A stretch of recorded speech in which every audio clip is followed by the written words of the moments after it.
Merci beaucoup, Madame Boisvert-Roy.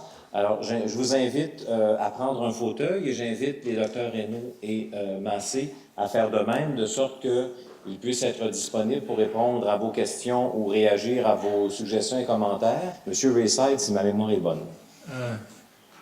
Mieux que la mienne, oui. Une question, puis peut-être un commentaire. Vous voulez, avec raison, mentionner l'enjeu de maillage entre le réseau de santé puis le réseau de logement social ou le milieu du logement en général. Il dit, avec les orientations de la santé publique, comment est-ce qu'on peut faire en sorte que l'ensemble des établissements de santé accompagnent, que ce soit les organismes communautaires ou les lieux collectifs du logement, surtout par rapport à une clientèle vulnérable, parce que c'est un maillage qu'à travers le temps, en dehors des politiques qui semblent être difficiles, ça veut dire que maillage veut dire l'accès des travailleurs sociaux, les psychologues, tout ce qu'on voulait, autour des enjeux de santé mentale, toxico, nomme-le. Où est-ce que c'est rendu ce plan-là de essayer vraiment de l'intégrer, ces deux grands réseaux? Ça, c'est ma première question. Puis le deuxième, et je comprends que j'en avais beaucoup, mais je vais me limiter à deux. Et un autre enjeu qui n'était pas mentionné, puis je comprends que le monde ici dans la salle ne peut pas s'attaquer à tous les problèmes, mais un des grandes déterminantes et un des de santé et de qualité de vie en général, c'est la question d'éducation. Ça veut dire que les décrocheurs, le taux de décrochage à Montréal va s'assurer qu'on va avoir un bassin de population pauvre dans l'avenir, puis une population qui a beaucoup de problèmes. C'est-à-dire que le lien entre l'éducation, surtout la jeune enfance, puis l'éducation en général, puis il dit, cet lien-là, on n'en parle pas beaucoup, mais c'est un autre grand réseau aussi au Québec, puis c'est pas toujours les liens qui se font entre nos grands réseaux. Donc, voilà. Merci. Peut-être Dr. Massé sur ces questions-là? Je vous invite à vous saisir d'un des micros. Merci. D'abord, cette notion de maillage-là, elle est importante parce que ça veut dire qu'on doit être capable d'identifier puis de référer les gens pour qu'ils puissent avoir accès à ces logements-là quand c'est nécessaire puis avant qu'il soit trop tard. On peut penser à des enjeux de santé mentale. Évidemment, la partie qu'on connaît le plus, c'est le volet itinérance. Puis là, il y a un plan de lutte à l'itinérance qui veut faire ce maillage-là entre le réseau de santé, le réseau municipal, le réseau communautaire. Donc, il y a un plan déjà d'action pour le volet itinérance qui a été développé, puis que là, maintenant, on est en train de le mettre en place. Donc, il y a déjà un bout qui est fait là. Mais pour les autres problèmes, tantôt dans la présentation, on parlait des enjeux de santé mentale, des enjeux de toxicomanie, pour des populations qui sont très vulnérables, traitement du VIH, SIDA, de l'hépatite C, c'est pas nécessairement évident. Et là, il faut travailler beaucoup avec les groupes communautaires pour faire cette chose-là, pour être capable d'identifier comment on peut rendre accessibles les logements. Donc, ce maillage-là, il n'est pas facile, puis il n'est pas automatique. C'est pour ça que dans les établissements de soins, on a, puis vous le savez, des travailleurs sociaux qui sont à regarder les situations au fur et à mesure que les gens en prennent connaissance, puis essayer de faire les références. Mais pour ça aussi, il faut avoir une banque de logements qui sont accessibles. Puis là, ce qu'on a actuellement, c'est une liste d'attente. On a une liste d'attente pour les logements sociaux, là où est-ce que les besoins sont les plus grands, de 22 000, avec 2 000 logements qui se libèrent par année. Donc, essentiellement, on est en déficit pour pouvoir trouver. Fait que maillage, oui, situation qu'on veut qu'il soit fait en amont pour éviter la détérioration, mais ça nous prend une banque de logements qui n'est pas là. Et on fait beaucoup d'efforts pour essayer d'améliorer la situation, mais il y a quand même un déficit très, très important.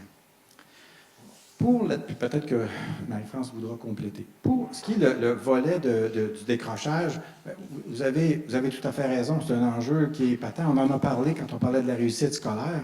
La réussite scolaire, un des systèmes découlant immédiatement, c'est le décrochage.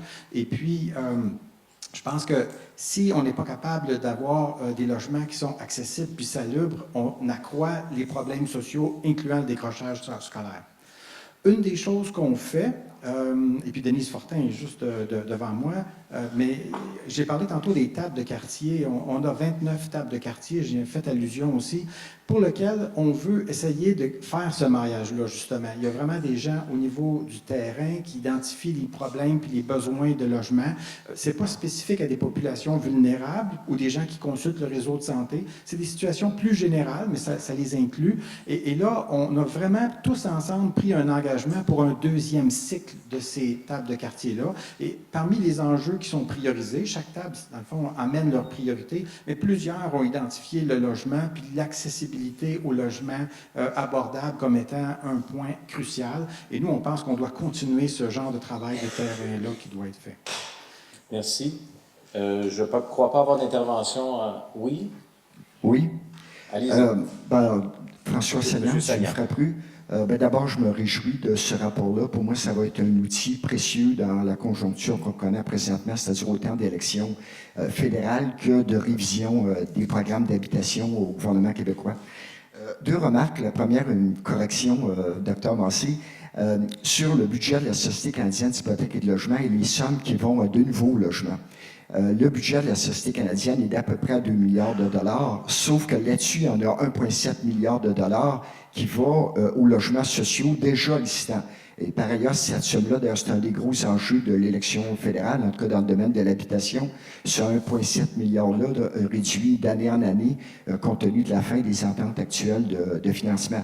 Donc, c'est juste 250 millions de dollars qui vont à de nouveaux logements, ce qui veut dire, dans le cas du Québec, 57,7 millions de dollars qui vont à de nouveaux logements, ce qui est vraiment des peanuts, là.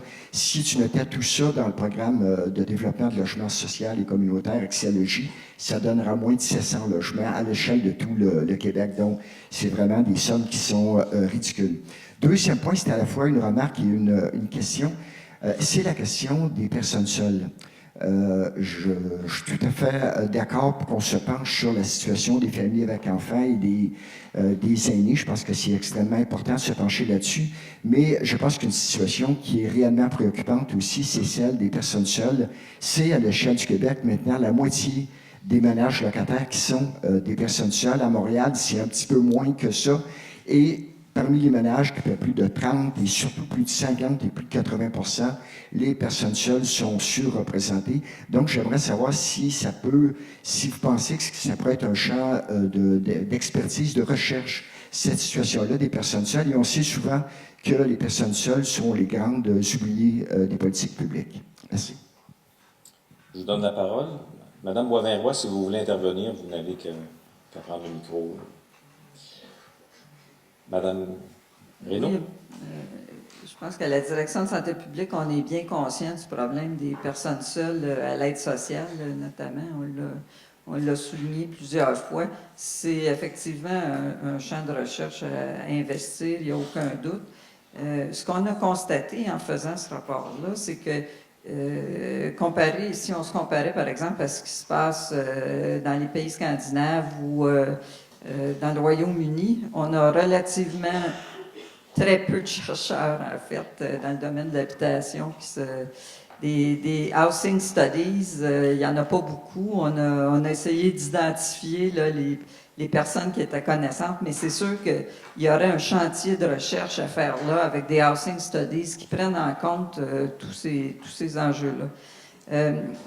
Dans le rapport sur les inégalités sociales de santé, la première recommandation était d'améliorer les revenus des plus pauvres, puis on le maintient. Et c'est clair que les revenus de l'aide sociale pour les personnes seules, ne sont pas des familles, sont les plus insuffisants, ceux qui présentent le plus de déficit par rapport au seuil de faible revenu, puis on maintient cette recommandation-là, avec un succès absolument déplorable, mais on le maintient quand même. Merci. Monsieur au milieu de la salle. Parlez d'un... Bonjour.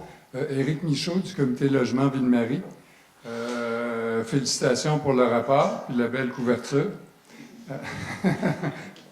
Ça rappelle le logo de notre organisme. Nous aussi, on a une porte. J'aimerais faire deux commentaires concernant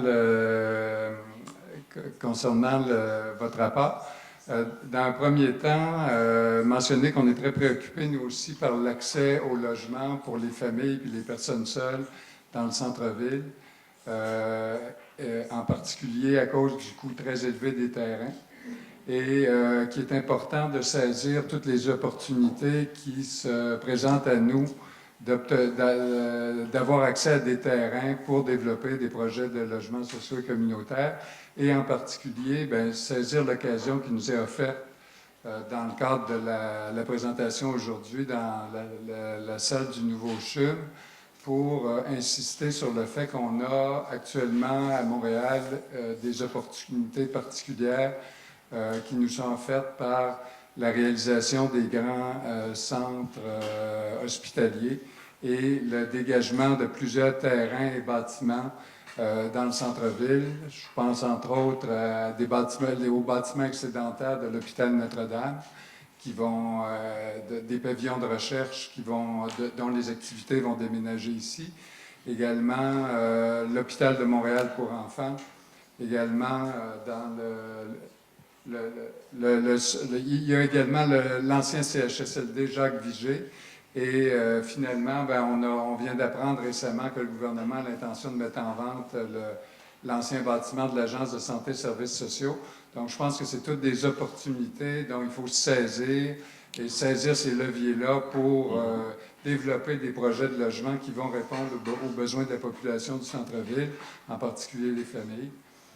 Donc, ça serait mon premier commentaire. Et ça va un peu dans le sens de votre recommandation au gouvernement du Québec d'inciter le réseau de la santé à se saisir des enjeux de logement. Mon second commentaire irait dans le sens qu'il faut...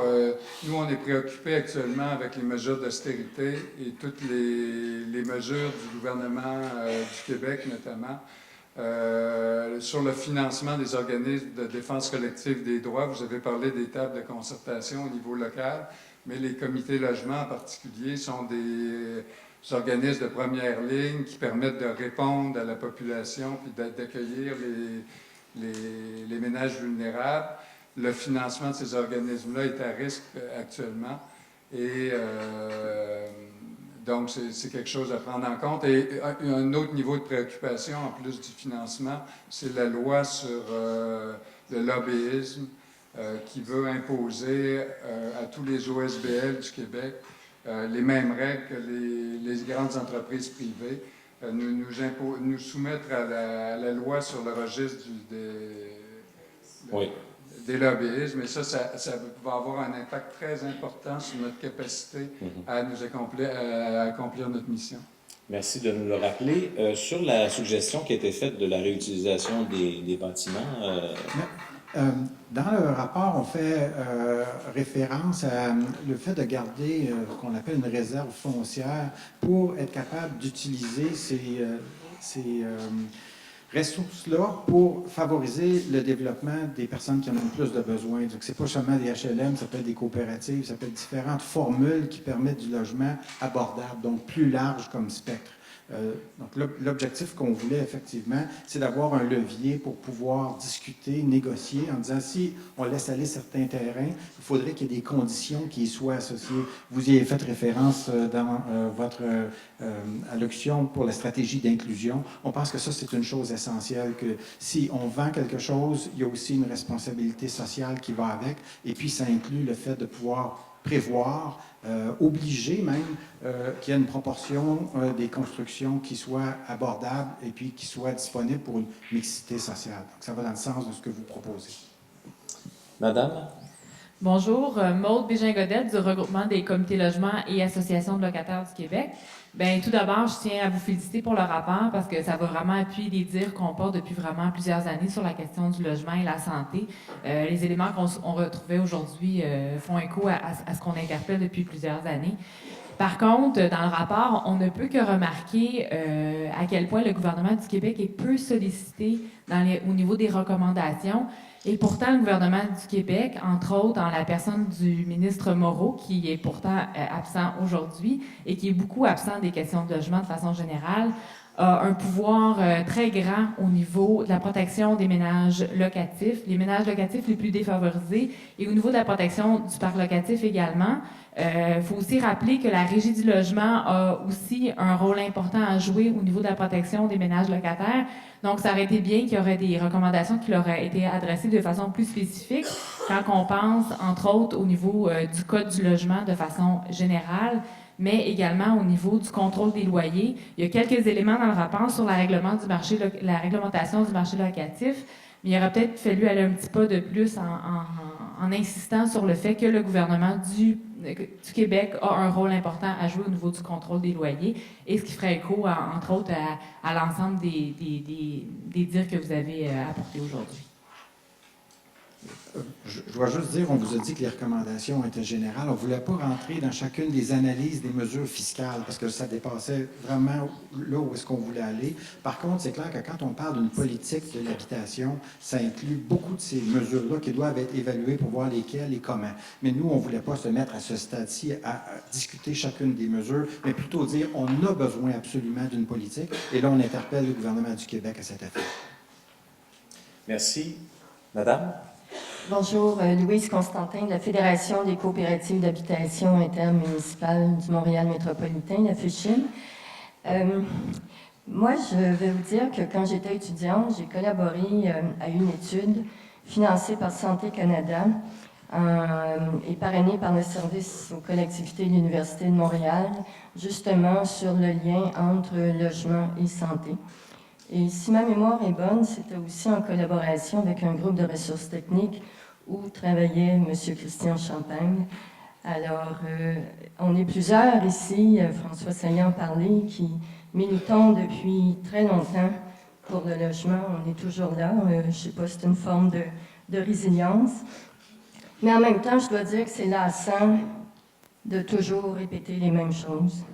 Et de ne pas voir... Bon, Madame Boivin-Roy, vous avez fait état de plusieurs réalisations, mais ceci étant, les besoins, eux, continuent de croître. Et je vous remercie beaucoup de nous apporter de nouveaux outils pour continuer, justement, à défendre le droit au logement. Je voulais faire une intervention sur les sites hospitaliers. Mon collègue l'a fait avant moi. J'aimerais que vous alliez plus loin aussi dans vos recommandations et qu'on puisse compter sur votre soutien pour que ces biens publics, réalisés avec des fonds publics, demeurent dans le public pour le bien de la population de Montréal. Je voulais aussi dire que, évidemment, pour nous, un enjeu extrêmement important, c'est le maintien des subventions, l'aide à la personne. Mais le parc de logement social vieillit lui aussi.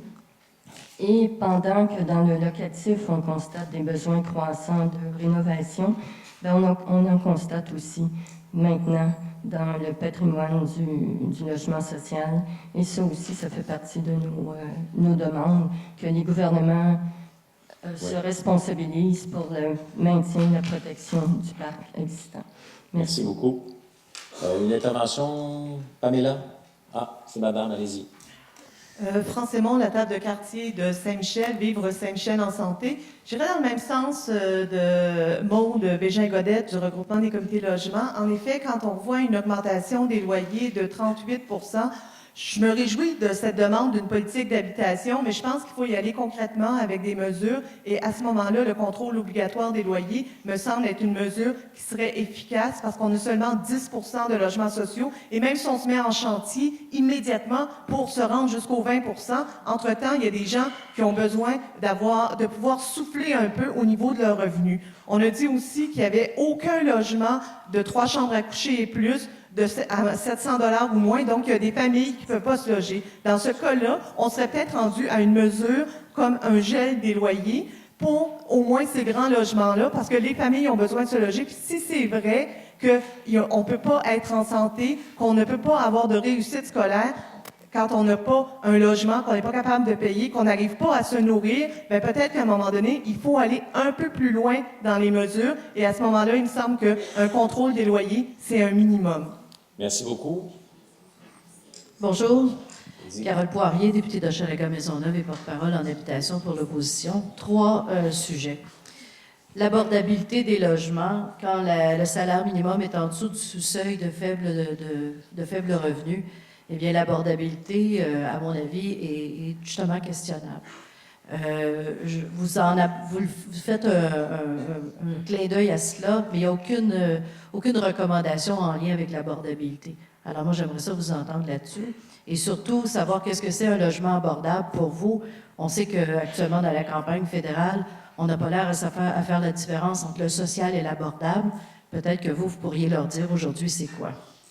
Deuxièmement, la régie du logement, vous n'en traitez pas en lien particulièrement avec l'insalubrité, les délais de cause à la régie du logement qui sont beaucoup trop longs et qui font en sorte que des familles demeurent dans des logements encore insalubres après plus de 20 mois.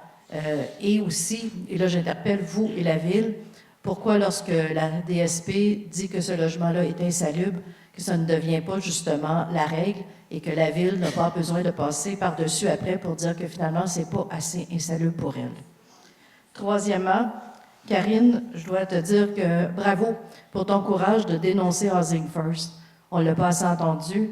Il y a un modèle québécois qui s'appelle Axélogie, volet 3, qui fait de l'intervention avec du communautaire pour nos personnes en difficulté. Le modèle Housing First ne répond pas à ce besoin-là. Merci. Merci. Alors, je me tourne vers le directeur de la santé publique. D'abord, vous allez le voir quand vous allez regarder le rapport qui est accessible sur Internet. On a un encadré qui est assez parlant et qui m'a fait dire aux médias que ça me faisait frémir. Pour les personnes qui sont sur l'aide sociale, une personne seule qui gagne 5 730 quelques dollars par année, et puis ça fait 7 374 $ par année qui reçoit ce montant-là, qui paye 574 $ pour un appartement bachelor, pour une personne, qui est le montant moyen des plus petits appartements disponibles, pour lequel il reste 500 $ par année, soit 10 $ par semaine pour toutes les autres dépenses que le logement. Donc, on y fait référence assez directement et donc je pense qu'on est assez explicite sur cette chose-là. On aurait pu faire des recommandations qui feraient tapis sur toutes sortes de choses. On a préféré dire que c'est des situations qui sont très préoccupantes puis qu'on doit les aborder. On l'a pris de façon générale. La notion d'abordabilité, on l'a voulu la toucher de façon graduée.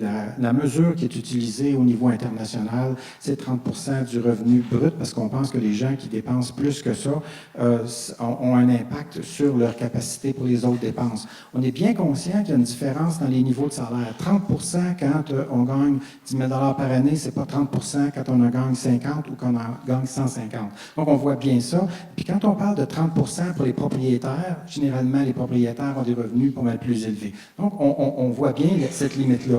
Mais quand on regarde le 50 %, et il y en a qui font des mesures sur 50 % ailleurs au Canada, ou 80 %, là, on rentre dans un spectre où est-ce qu'il y a, on peut dire le premier est un stress important. Le deuxième est quelque chose qui est probablement extrêmement difficile à vivre. Le troisième est clairement invivable. Donc là, c'est la notion d'abordabilité. Pour la notion de logement social, évidemment, c'est une implication de l'État pour pouvoir fournir un soutien avec une limite de montant. Par exemple, 25 % du revenu maximum. On peut le faire en fournissant des logements qui sont accessibles, on peut le faire en fournissant une aide aux personnes, puis on pense que ça prend une mixité d'approches pour être capable de répondre aux besoins de tout le monde. De là, la dénonciation, pour pas qu'on ait une approche unilatérale ou unifocale pour répondre aux besoins de la population. Je ne sais pas si c'est assez clair. Mais est-ce que je comprends que la priorité dans votre rapport, c'est d'investir dans le logement et ensuite dans l'abordabilité de ces logements-là, plutôt que de distribuer des allocations? Bien, nous, on pense que les deux sont nécessaires parce que construire des logements, ça va prendre un certain temps. Et puis, ce n'est pas une chose qui va se faire pour nécessairement tout le monde. Donc, on pense qu'on doit maintenir un soutien aux personnes qui ont des besoins criants immédiats et pas le faire. Ça serait les mettre dans une situation extrêmement problématique pour eux et pour leur famille. Mais en même temps, on doit investir davantage pour construire des logements et rendre accessibles des logements pour les personnes qui sont dans le besoin. Donc, ça prend les deux. Un doit appuyer l'autre. D'accord. À ma gauche? Madame? Continuez. Là, c'est bon. Isabelle Richard, Atelier Habitation Montréal. Bonjour. J'ai les deux mains dedans. En fait, on fait du logement social. Sur les sites publics, il y a au moins 600 logements. On serait capable aujourd'hui de vous offrir des belles réalisations, mais on a besoin de votre appui. La Ville de Montréal nous aide constamment, nous appuie, mais il faut que ce soit réellement technique. C'est 100% des sites publics. Comme je vous ai dit, Éric Michaud l'a dit, sur la table, actuellement, on a plus de 600 logements qui pourraient être réalisés. Donc, il y a une solution, mais il faut nous aider. Il y a aussi le coût de la requalification qui sont assez élevés puisque les sites publics, souvent à caractère religieux, ce sont des sites patrimoniaux. Comme Karine l'a dit, le PRQ est absent. Donc, réaliser des projets, c'est difficile. Aussi, il faut parler de la rareté des terrains.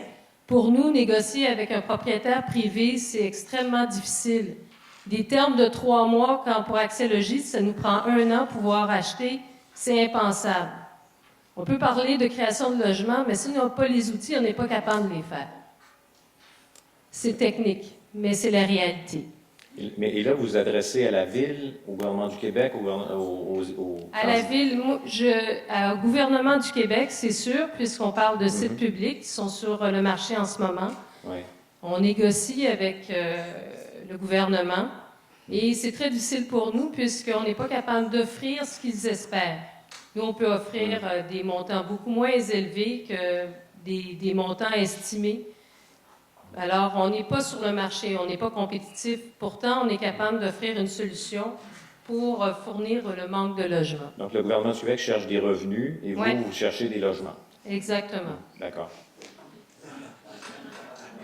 Ce qui est incompatible en ce moment. Merci. Monsieur Venn, oui, je vais juste faire un commentaire. Allez-y. Pour regrouper un peu les deux éléments de Madame Dr. Massé, vous avez dit tout à l'heure, dans vos conclusions, que les revendications au niveau du gouvernement du Québec étaient générales. Et évidemment, elles sont à être précisées également. C'est certain que de notre côté, au niveau de la Ville, on a également des revendications. D'ailleurs, il y a M. Coderre qui tout à l'heure va venir faire son allocution et vous pourrez entendre certaines de ces revendications. Alors, ça nous prend les pouvoirs habilitants. À toute fin pratique, là, c'est ce qu'on demande. Alors, je pense que tout le monde dans la salle est au courant des travaux qui sont en cours pour l'obtention de ce qu'on appelle la loi sur la métropole. Alors, c'est certain qu'à l'intérieur de ça, en ayant les pouvoirs habilitants, ça nous permettrait de pouvoir avoir les fins à nos moyens. Également, j'aimerais reprendre un peu les commentaires de Madame tout à l'heure sur la régie du logement. Alors, c'est sûr qu'à ce niveau-là, je pense qu'on sait qu'il y a eu un pacte, le pacte international sur les droits sociaux, économiques et culturels qui a été ratifié par le Canada il y a quelques années. Maintenant, ce pacte-là ne se traduit pas comme tel en une loi qui est obligatoire pour le Canada et pour le Québec également. Alors, le droit du logement n'est pas consacré nulle part comme tel. Alors, c'est certain qu'à la régie du logement, quand il y a des problématiques au niveau, il n'y a pas de contrôle, premièrement, sur les loyers. Quand il y a des problématiques sur les loyers entre les propriétaires et les locataires, bien, il faut faire des plaintes et c'est moins de 1% des dossiers qui se retrouvent devant la régie du logement. Alors, c'est sûr que le principe d'avoir un contrôle sur les loyers, c'est une idée qui est intéressante et à retenir. Mais évidemment, tout ça va s'inscrire là, dans les travaux qui sont faits sur la loi sur la métropole. Madame. Oui, moi, je tiens à remercier pour le rapport. Je suis Nicole Jeté. Je suis en lien avec le Fonds commun des personnes assises sociales du Québec et dans le mouvement des femmes également. Ce que je trouve intéressant dans le rapport, c'est l'aspect de rappeler le déterminant structurel du statut socio-économique et que le logement est un déterminant intermédiaire. Alors, je pense qu'on peut ici se dire, on se sent tous responsables d'amener des solutions, mais qui cause le déterminant de la pauvreté? Quelles sont les causes? On a parlé de l'aide sociale, on a parlé du salaire minimum, on a parlé dans le rapport des personnes âgées, il y a différents... Et moi, je pense que dans nos interventions, il faut toujours rappeler les causes et que notre niveau de responsabilité n'est pas de mettre des diachylons de qualité sur des structures qui causent l'exclusion. Et l'exclusion est large. Je pense qu'il y a beaucoup de personnes qui sont exclues de pouvoir vivre socialement dans la société. Ils sont obligés de quêter la nourriture autant que le logement. Et ça, pour moi, je trouve que le rapport nous donne des éléments qui peuvent nous aider à garder ça à la conscience de la population générale et dans le contexte actuel. Et chaque fois qu'on augmente les coûts d'accessibilité à des services publics, que ce soit au niveau des frais scolaires ou autres, et les coûts de garde, c'est pas des frais de garde et autres, mais ça augmente aussi l'exclusion sociale de beaucoup de personnes et de familles. Alors, merci bien. Merci, madame. À gauche, monsieur. Oui, bonjour. Fred Bellet du Paupière, Comité logement dans le sud-ouest de Montréal. J'ai une question, puis si vous me permettrez juste un mini commentaire. La question, c'est par rapport justement à la mise en place d'une réserve foncière à la Ville de Montréal. On peut voir dans les recommandations, vous avez quand même recommandé l'investissement dans la construction de logements sociaux au niveau fédéral, au niveau provincial, mais par rapport à la Ville, c'est plutôt une question de salubrité. Donc, vous avez mentionné que oui, dans le rapport, il y a une question de réserve foncière.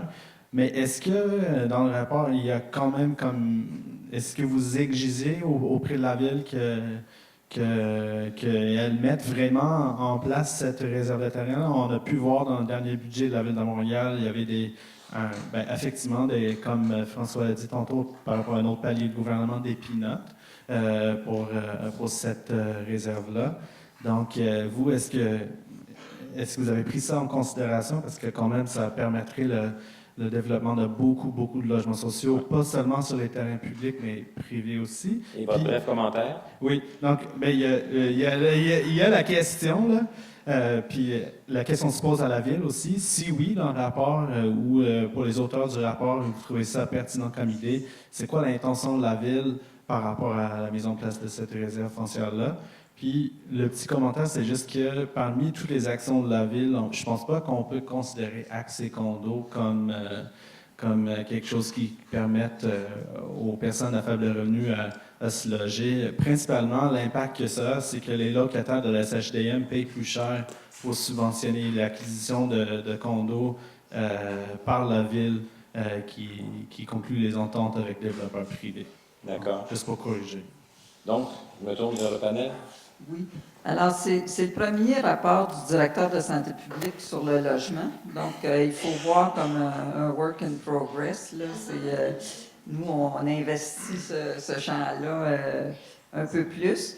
Les recommandations qui ont été faites, on aurait pu en faire plusieurs. C'est toujours la même chose, mais dans ce temps-là, plus c'est comme moins parce que les gens ne portent pas attention aux recommandations principales. Donc, on a choisi, on est en temps de campagne électorale fédérale aussi, le désinvestissement qui a été mentionné du gouvernement fédéral nous semblait particulièrement important à discuter à ce temps-ci.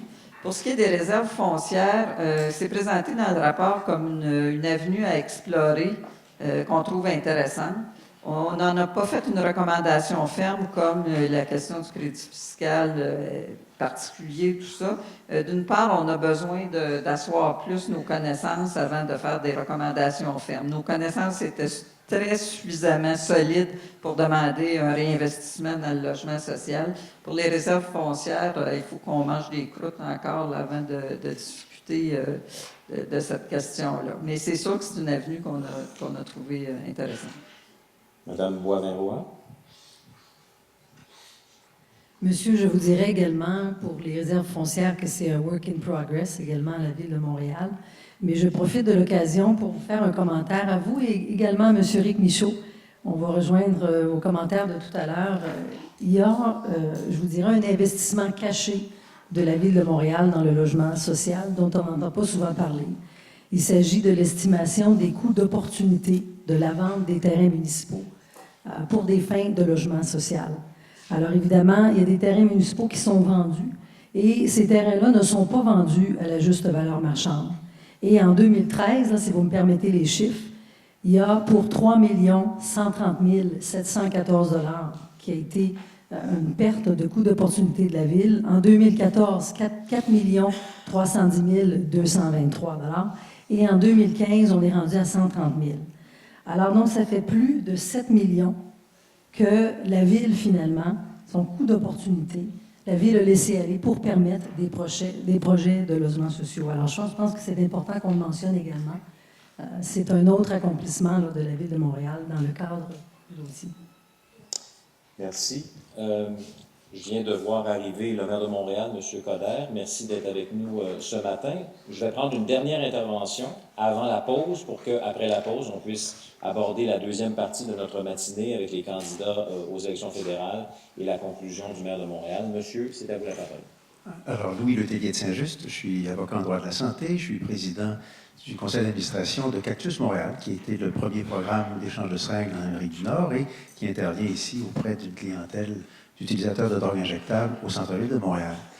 Je rentre d'un séjour de 4 jours à Vancouver, plus particulièrement dans le quartier le plus pauvre au pays, qui est le Downtown Eastside, où j'ai eu la chance de rencontrer, de côtoyer ceux et celles qui travaillent à la mise sur pied de maillage entre le logement social et le réseau de la santé. Ma question s'adresse principalement au Dr Reynaud et au Dr Massé. Jusqu'à quel point, d'ailleurs, Dr Reynaud, vous avez fait mention de cet aspect comparé de votre recherche. Vous allez voir à l'extérieur du pays, vous êtes allé voir aussi au pays, mais ma question est la suivante. Jusqu'à quel point, dans votre démarche au niveau de la recherche et jusqu'à quel point, au niveau des recommandations, on s'est inspiré des meilleures pratiques à l'extérieur du Québec, donc de regarder à Vancouver, à Calgary, à Edmonton, peut-être moins à Toronto, parce que ça semble-t-il que ce n'est pas un exemple à suivre, mais jusqu'à quel point vous vous êtes inspiré des meilleures pratiques dans le contexte du logement et de la santé. Dr Reynaud, Dr Massé. On a cherché en termes de politique publique ce qu'il y avait d'intéressant. On a beaucoup regardé les comparaisons internationales avec les banques de données de l'OCDE. Pour ce qui est des meilleures pratiques de programme, on en a identifié, notamment pour ce qui est des patients qui étaient atteints par le VIH, des programmes américains qui jumelaient le traitement avec une offre de logement qui nous semble vraiment intéressante. Alors, souvent, on se compare aux États-Unis en se trouvant meilleur, mais dans ce cas-ci, on s'est fait damer le pion. Et ce genre de programme-là qui jumelle vraiment l'intervention au niveau du logement à l'intervention thérapeutique est certainement porteuse. Il nous semble que la première étape avant l'installation de tel programme, c'est de prendre conscience en tant qu'intervenant de la santé que le logement est un déterminant majeur et qui n'est pas en dehors de notre champ d'action, mais plutôt directement la cause de problèmes de santé et que la prévention au niveau du logement peut servir à éviter beaucoup de coûts de santé. En plus, évidemment, d'améliorer la qualité de vie des personnes et des quartiers, comme Mme Boisvin-Roy l'a souligné. Je vous invite à vous joindre à moi pour remercier nos conférenciers et conférencières de ce matin, Dr Marie-France Reynaud, Dr Richard Massé, Mme Karine Boisvin-Roy,